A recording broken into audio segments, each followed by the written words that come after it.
amal yang paling disenangi oleh Allah adalah yang berterusan walaupun sedikit.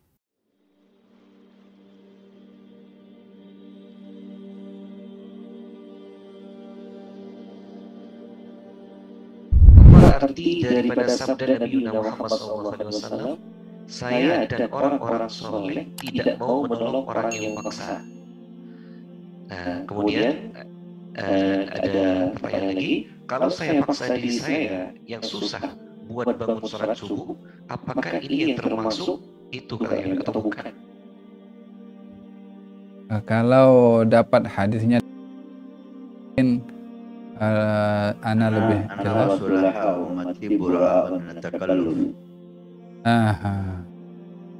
Min at-takalluf. Naam, marhaba. Naam. Ya, maksud daripada hadis itu melepaskan diri daripada merasa terpaksa di dalam apa saja dalam amalan. Yani dalam beramal ini, alaikum minal a'mali ma tutiqun. Hendaklah kamu dalam beramal ini diukur dengan kemampuan tanpa ada at-takalluf. Yani takalluf berlebih-lebihan di dalam beramal. Contohnya, ada seorang datang ke rumah baginda Rasulullah dan bertanya tentang ibadahnya Rasulullah. Setelah dapat tahu ibadahnya Rasulullah, orang ini mengatakan, ada 3 orang. Katanya, saya ini melihat amal perbuatan saya ini tak ada apa-apanya dibandingkan dengan amal Rasulullah. Kemudian dia mengatakan, saya akan beribadah sholat malam tak mau tidur, sepanjang malam mau ibadah. Yang satu lagi, saya akan berpuasa dan tak akan berbuka. Yang satu lagi bilang mau habiskan umurnya dengan ibadah dan tak mau berkahwin karena khawatir perkawinan mengganggu ibadahnya. Saat kata-kata itu diucapkan oleh 3 orang itu, ditegur oleh baginda Rasulullah dan mengatakan, saya ini lebih bertakwa dibandingkan kamu semua. Tapi saya bangun malam dan juga tidur. Saya berpuasa, saya juga berbuka, dan saya juga berkahwin. Barang siapa yang berpaling daripada sunnah saya, maka bukan golongan saya. Kata Nabi SAW. Ada seorang yang beribadah puasa daripada orang itu sehat sampai menjadi kurus kering. Maka ditegur oleh Nabi SAW. Ketika Nabi lihat orang itu, Nabi tak ingat karena dulu dilihat badannya sehat, sekarang nampak kurus. Maka ditegur oleh Nabi SAW, di dalam beribadah ini dituntut kesederhanaan. Alaikum minal a'mali ma tutiqun. Hendaklah kamu beramal dengan yang mampu, tidak berlebih-lebihan. Yang kedua, di dalam amal ini yang dituntut adalah istiqamahnya dalam amal.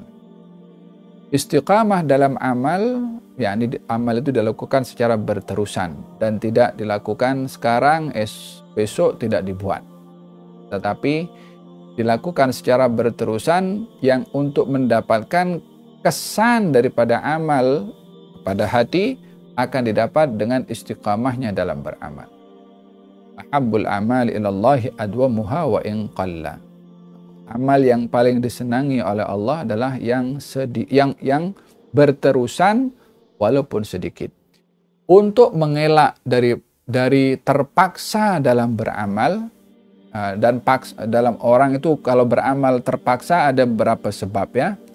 Kalau amalnya wajib, maka dalam keadaan apapun juga, hatta berat pun juga yang namanya wajib tidak dapat untuk dielakkan. Dan yang kedua, rasa terpaksa dalam beramal yang wajib itu adalah gangguan daripada syaitan. Di dalam hadis Nabi Muhammad SAW, huffatil jannatu bil makari wa huffatil naru bil syahawat.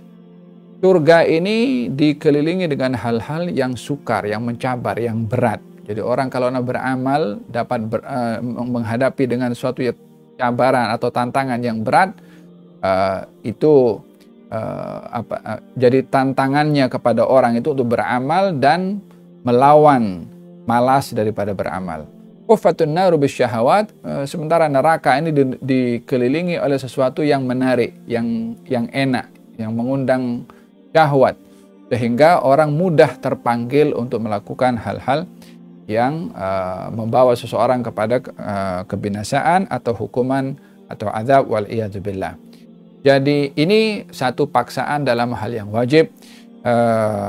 Semakin seseorang itu melawan keterpaksaan dalam beramal, semakin dia akan diberikan bantuan oleh Allah Subhanahu wa taala, sehingga amal tadi yang awalnya dilakukan secara terpaksa, kalau dibantu oleh Allah Subhanahu wa taala, keterpaksaan atau berat untuk beramal itu akan dihilangkan oleh Allah Subhanahu wa taala. Tapi hendaklah dengan apa? Dengan berusaha, dengan bersungguh-sungguh. Yang kedua adalah keterpaksaan dalam amal-amal yang sunnah. Dalam amal-amal yang sunnah dimaksudkan kalau keterpaksaan itu memaksa dirinya lebih dari kemampuan, hal ini adalah sesuatu yang tidak digalakkan untuk seorang beribadah lebih daripada kemampuan. Tapi dia buat juga dengan terpaksa.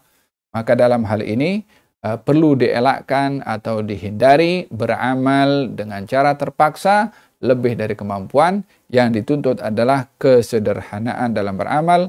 Khairul umuri awsatuha, sebaik-baik perkara atau hal-hal yang ingin dilakukan adalah yang sederhana. Satu hari Nabi kembali ke rumah, nampak di tiang masjid itu ada tali yang diikat daripada tiang ini ke tiang ini. Lalu Nabi tanya, ini tali untuk siapa? Ini untuk Zainab. Kalau sholat dia berdiri dan bersandar dengan tali itu, yakni memaksakan diri untuk berdiri. Maka Nabi perintahkan untuk melepaskan tali, dan kalau Nabi bersabda, kalau tidak mampu sholat berdiri, sholatlah duduk. Demikian kesederhanaan di dalam beribadah dan tidak memaksakan diri lebih dari kemampuan. Wallahu a'lam. Hasan boleh tambahkan, barakallahu fiik.